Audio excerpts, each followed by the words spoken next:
really enjoyed it. But it's been a great state for me. We won it all 3 times. And very special. Tomorrow's going to be great. We're going to have the B-2s flying, and we have Christie, the whole group, including a lot of great congressmen. We have everybody. And we have Doug Burgum. If you have any questions, Brooke Rollins, agriculture, if you have any questions, let us know. But we all had a great time in Iowa. Mr. President, has Hamas agreed to the latest framework for a ceasefire and hostage deal? We'll see what happens. We're going to know over the next 24 hours. Mr. President, you had the best border numbers in the month of June in the country's history. Now with the One Big Beautiful Bill being signed by you, you've set the bar so high when it comes to border security. What is the expectation moving forward, sir? I love this guy. No, I love him. He's like my favorite person. We just want to see if we can keep going up. We had great numbers. I appreciate you saying it. We have had, but we just want to keep them going up, right? That's right. That's all we can do. Mr. President, you talked about farmers and trying to give them some relief. Can you talk a little bit more specifically about, you mentioned legislation tonight at the rally? Yeah, I'll let my agricultural genius talk about it. Thank you, sir. Yes, we have been hard at work. The president gave a directive that the farmers needed to make sure they could farm and do their harvest and milk their cows. So Stephen Miller, myself, the top team in the White House has been working on, including Secretary Noem, including Secretary Chavez-Rimmer, on the H-2A streamline, the current visa system that allows seasonal workers in. So we are hard at work. We've already made some changes. We're going to make it cheaper, more efficient, and more effective for those farmers. We will have a 100% legal workforce very, very soon, thanks to President Trump's leadership. Mr. President. Good answer, right?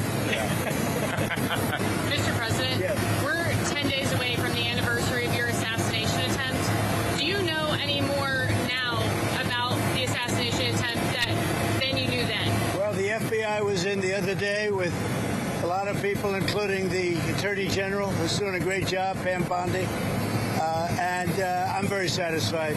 They gave me a complete presentation. I was very satisfied. Here's a report that you held a secret meeting today with a Saudi official. Are you any closer on expanding the Abraham Accords? Any news from that? Yeah, we are. It's one of the things we talked about, the Abraham Accords. Now that Iran has been taken out in terms of a nuclear threat, and they have been completely taken out, at least for a very long time, I think a lot of people are going to be joining the Abraham Accords. We have 4 great countries already, but we're going to have a lot of people, I think, joining the Abraham Accords. Yeah. Some polls have shown the Big Beautiful Bill to not be very popular. I'm wondering, how confident are you in being able to sell it to the American people? Yeah, I think it's very popular. It does many things, but one of them is the biggest tax cuts in our country's history. And that alone makes it very popular. The only poll that was done was a Democrat poll, and they'll ask 2 of the little bit controversial things, but good things for the country. The tax cuts alone. So it's the largest tax cut in the history of our country, and that alone makes it very, very popular. Mr. President, can you talk a little bit about your expectations for the celebration next year? Obviously, a bit of a preview tonight. You talked about the Patriot Games. You highlighted a possible UFC title fight at the White House. What are your expectations for the celebration next year, sir? Well, I think it's going to be a great celebration. It's going to be as big a celebration as we've ever had. And remember, we have the World Cup and we have the Olympics also. So we have that, plus we have 250. I think it's going to be a wild time. It's going to be a great time for this country. It's going to be the golden age.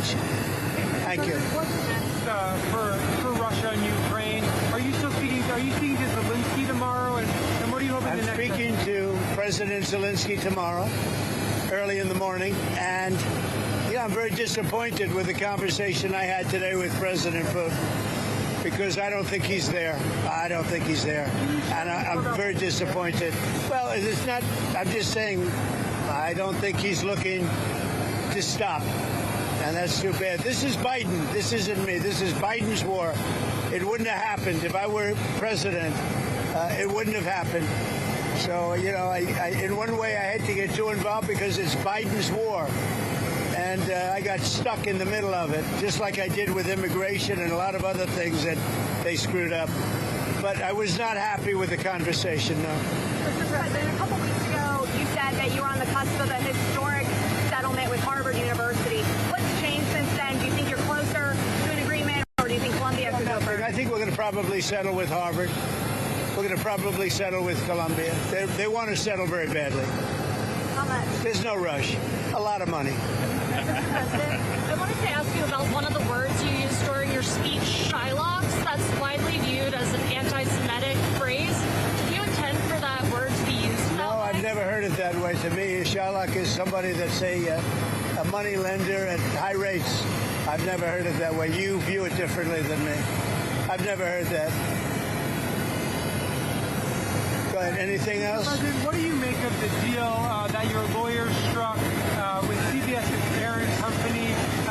Can you talk about that? And have you had any conversations with Larry Ellison about expectations you might have for Skydance and PSAs that they would run should they take over Paramount? Well, Larry Ellison's a friend of mine. He's a great guy. I think he's the buyer. But we did a deal for about $16 million plus $16 million or maybe more than that in advertising. So it's a combination of 16 plus, 16 plus. So it's like 32 to maybe $35 million. I think that what they did, and this has nothing to do with Larry Ellison. I think he's going to run CBS really well. And I think he's making a good deal to buy it. I think he's great. He's got a son who's a fantastic young man, too.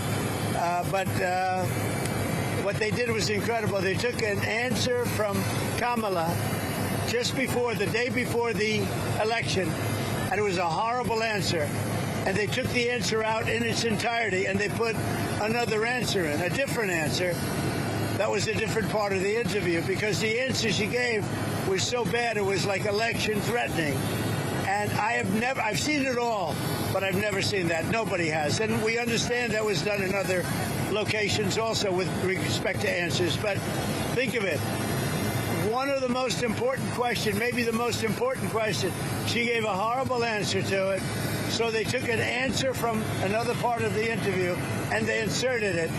Nobody's ever seen that before. So I think they made a wise decision to settle. And is that $16 million for the ads, is that part of contingency for your administration to approve the merger or the sale of the company? It has nothing to do with that. This is totally separate. This was when I was running. This had nothing to do with what was taking place in government. This is when I was running. This was essentially the night before the election. And they did this, and we thought it was despicable, actually. Tariffs for countries that don't get a letter right away and that you haven't made a deal. So we're going to start sending letters out to various countries starting tomorrow. We'll probably have 10 or 12 go out tomorrow. And over the next few days, I think by the 9th, they'll be fully covered. And they'll range in value from maybe 60 or 70% tariffs to 10 and 20% tariffs. But they're going to be starting to go out sometime tomorrow. We've done the final form, and it's basically going to explain what the countries are going to be paying in tariffs. And it's very important. It's a lot of money for the country, but we're giving them a bargain. Because if I went by the true deficits or by other ways of measuring, it could be a lot more. We don't want to. I don't want to stretch it too much. We want to keep it pretty reasonable. And I think it's very reasonable. Mr. President, what countries will you be sending those letters to first? We're going to be sending to, well, you're going to see tomorrow. I'd rather give it tomorrow. But we have probably 10 to 12 tomorrow. And then after that, we'll be sending 10 or 12 a day. And as we get along, as we get to the smaller countries, we're pretty much going to keep the tariffs the same. Are there any countries that will have a little flexibility with that deadline? Not really. I mean, they'll start to pay on August 1st. The money will start to come into the United States on August 1st, okay, in pretty much all cases. Thank you very much, everybody. Thank you. Thank you very much.